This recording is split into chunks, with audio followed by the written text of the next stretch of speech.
শিখাবো কিভাবে ভাজা মাছটি উল্টিয়ে খেতে হয়। আর আমার রান্না দেখে তোমরা আসলেই অবাক হয়ে যাবা, কেননা রান্না করতে গিয়ে তো আমি পুরোই শকড হয়ে গেছি, কেননা আমার দ্বারাই তো রান্না হবে না।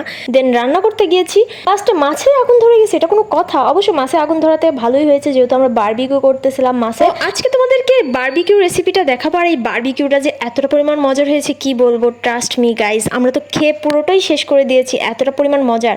ভাবতেছি আরেকদিন যাবো দাদির বাসায়, গিয়ে আবার বারবিকিউ পার্টি করবো। জাস্ট অসাম হয়েছিল সিরিয়াসলি গাইজ। তো এখানে মনে করো লেবু দিয়ে মেরিনেট করে নিয়েছিলাম, যেহেতু আমরা গরিব মানুষ, এখানে মনে করো সয়া সস ছিল না, তাই লেবু দিয়ে মেরিনেট করে নিয়েছিলাম। পরে এখানে যাবতীয় মশলা, বারবিকিউ মশলাটা মাস্ট বি লাগবে, ঠিক আছে? এখানে মাছের বারবিকিউ মশলা না থাকলেও চিকেন মশলাটা দিলেও হবে। তো যাই হোক, এখানে আমি সুন্দর মতন মাছটাকে মেরিনেট করতেছি। তো এই মাছটা যে এতটা পরিমাণ মজার হয়েছিল গাইস, ট্রাস্ট মি। আর এদিকে হচ্ছে আটার ডো তৈরি করতে ঘি, লবণ, চিনি আরো অনেক কিছু ইউজ করছি।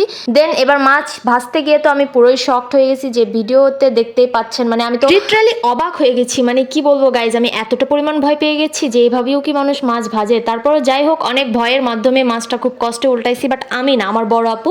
তো এদিকে লুকাই লুকাই একটু একটু করে মাছ খাইতেছিলাম, যেহেতু পরে ভাগে নাও মিলতে পারে, যেহেতু এতটা পরিমাণ মজার হয়েছিল। তোমরাই বলো আমার ভিডিওটা তোমরা কে কোথায় থেকে দেখছো। তো এদিকে তোমাদের সাথে কথা বলতে বলতে আমাদের মাছ কমপ্লিট। এদিকে তারপর আমরা হচ্ছে রুটি বানানোর চেষ্টা করছি, যেহেতু রুটিটা আমি দিয়েছি তো বারবার তেরা বেঁকা হচ্ছে। পরে আমার বোন বললো শর্ট, তোর দ্বারাই কোনো কিচ্ছু হবে না। দেন সে আবার সুন্দর মতন রুটিটা সেকে নিল। পরে আবার আমার বোন দিতে গিয়ে দেখেন গাইস, এটা কোনো কথা? তো যাই হোক, ইয়ার কি ফাজলামো করতে করতে হয়ে গেছে আমাদের রেসিপি।